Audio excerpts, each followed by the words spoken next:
So understanding these three things as a marketer is going to let you understand strategy. This is one of the most important videos I made before and one of the most views because people just don't want this high level strategy stuff. But honestly, stick with this video. It's going to help you understand like which platforms to use, like between ads, Facebook ads, LinkedIn and Google. Like this is going to help you for your own business understand exactly why someone should use one platform or another.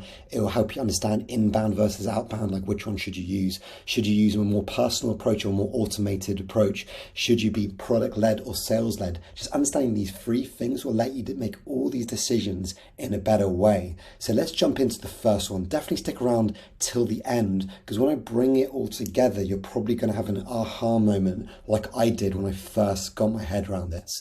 So don't roll your eyes up, but the first one is ideal client profile. And we need to understand this, but people always like, oh yeah, your ideal client profile. Just stick with me. Your ICP, ideal client profile, is the who. So getting specific with this will help you decide on things like which platforms you should use or which platforms you should be, targeting, advertising on. How to communicate to this target is really important, and what types of content you should be making. Because the deeper you understand the target, the better then all the other channels work. It doesn't matter if you're doing cold email, paid advertising, SEO. If you understand the who, then you can understand the intent they have when they're reading the content. And then you can also do content which is helpful for them specifically. And you should get really specific with your who. A lot of people's ICPs are very, very broad. And the first job is to get really narrow on the ICP, but we'll find this out in the next one, which is the market size. So the market size is, how big is your market? There's a diagram here. I'm just going straight to Google, and it's your TAM, SAM, and SOM. So total addressable market, serviceable addressable market, and serviceable obtainable market. And basically, you really need to know your SOM. Like, what is your obtainable market? How big it is? Is it 1,000, 10,000, 100,000, or 1 million? This is going to help. If you just understand this, it's going to help with you with so many things. So understanding exactly your TAM, SAM, SOM will help you know if you should be hyper personalized or more broad in your automation. So for example, if you have a really if you have 1,000 people in your market, you want to go really ABM, you want to go hyper personalized, selling them videos, each individual person, multiple people within the same company. You want to send videos and build a brand with them over time. But if you have, say, what I have, let's use us as a case study. We have a company we run, Marketing Hero, which is amazing elite level freelancers in the marketing industry. So if you're looking for incredible marketing freelancers, check out Marketing Hero. But for example, we have a very big market here, whereas in my other company, kin.co, we have probably in the tens of thousands of people we can target. With Marketing Hero, it's more like close to it's bigger, not like crazy big, but hundreds of thousands. So our market is relatively big. So if we want to be less personal and more automated, we can burn bridges as we go. We can A/B test. It's okay. With Kin, for example, I would probably be lean a little bit more on the personalization, but also use automation to spread further. So you don't want to go hyper personalization because it takes a lot of time and you've got to make sure ROI works, but you do want to use automation. So it really depends. If you have a massive market like B2C, then you do zero personalization, fully automated.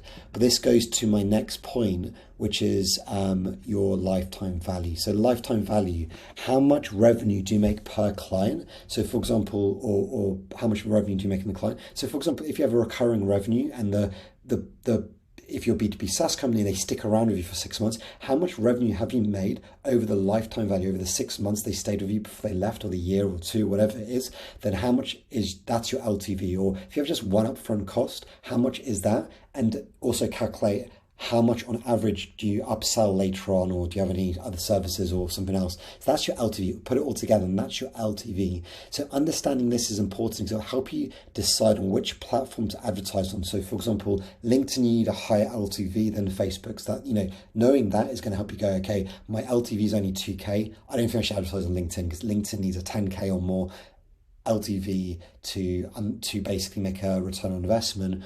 I probably need to be on Meta or some other platform. It'll also help you understand how much budget you have to acquire new customers. So if you have an LTV of 50K, maybe you're okay spending 10K to acquire them, which means you can go to LinkedIn ads, or you can, spend a lot of money to acquire new clients. But let's say your LTV is 2K, you have a 2K LTV, you probably shouldn't be spending more than like $500-600. So therefore, you can find the platform that can represent that, and that'll be more like Meta. So you know that your client acquisition cost cannot go over, say, $500-600. So you can then decipher, okay, LinkedIn's just not going to work for us because we're going to spend 1-2K, 3K just to acquire the client. We're going to be making a loss, so we need to go to another platform. Maybe none of the platforms make sense for us.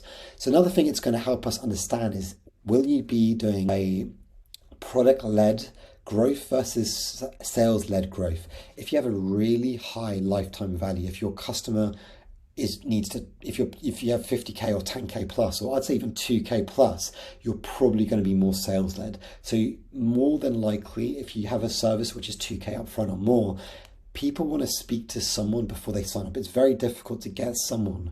It's not impossible, but the higher you go, the more difficult it gets. So if you're asking for 5K up front or 2K up front, to get them straight just from pure marketing, they see your website, they see some ads, they see some content, to get them to sign up with their credit card without ever speaking to anyone, which is a product-led growth strategy. 2K or more is going to be really difficult, but you probably need a sales guy at some point speaking, and the higher the lifetime value, the more you need a human touch. So if you have a really small market, for example, a really, really high lifetime value of, say, 50K, you probably need the sales guy to speak to that person multiple times. But if you're like 2K plus, you might just be one half-an-hour sales call, boom, get the credit cards, you convert.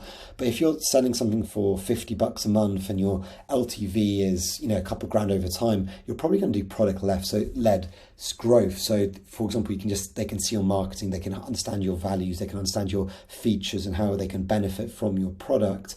And then they can just sign up to a free trial. They love the free trial, and suddenly they've started paying the monthly retainer for your product. That's a B2B SaaS kind of understanding. So that's product led. You don't need any sales guys. You need to put all your budget into really awesome marketing. So understanding LTV will play into that. So let's try to understand this in a little bit more detail. And this is kind of where I got the aha moment, your LTV and market size. So for example, you do not want a low LTV and a small market size. Imagine your whole market is 1,000 people, but you're only charging $50. There's no point. Don't be in that business. Get out of that business, change that business, or change the model completely. Because imagine you have 1,000 people who are only spending $50. Even if you've got 100% of your market, which is unlikely, your whole market is just not worth it. So understanding LTV and your market, that's where it makes sense. If you have a really small market, let's hope if your market's as low as 1,000 people, then you need to be doing an ABM kind of strategy, and you also need a hyper personalization strategy, but you also need to be charging hopefully 100,000 or more per client.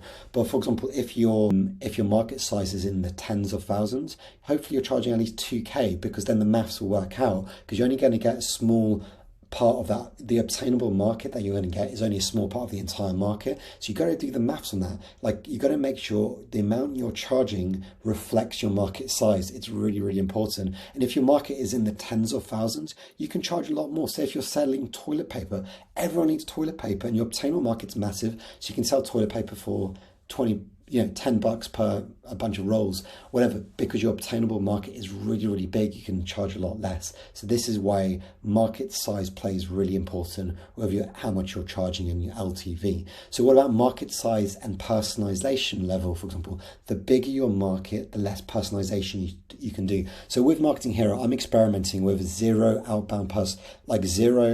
personalization in the outbound, because our market's in the multiple tens of thousands. Quite a big market we have here, and so therefore I can hit up a lot of people and just go, hey, do you need this? Hey, do you need this? Hey, do you need this? 1,000 times, and a few people go, hey, I actually do need that, but everyone else will say no. I can do that, but with LinkedIn I wouldn't. With my ads agency I wouldn't do that. I would balance kind of a bit more personal approach, mix of automation. So I'd, for example, do personalized first liners, but get a lot of them using ChatGPT. I have a whole strategy on my playlist.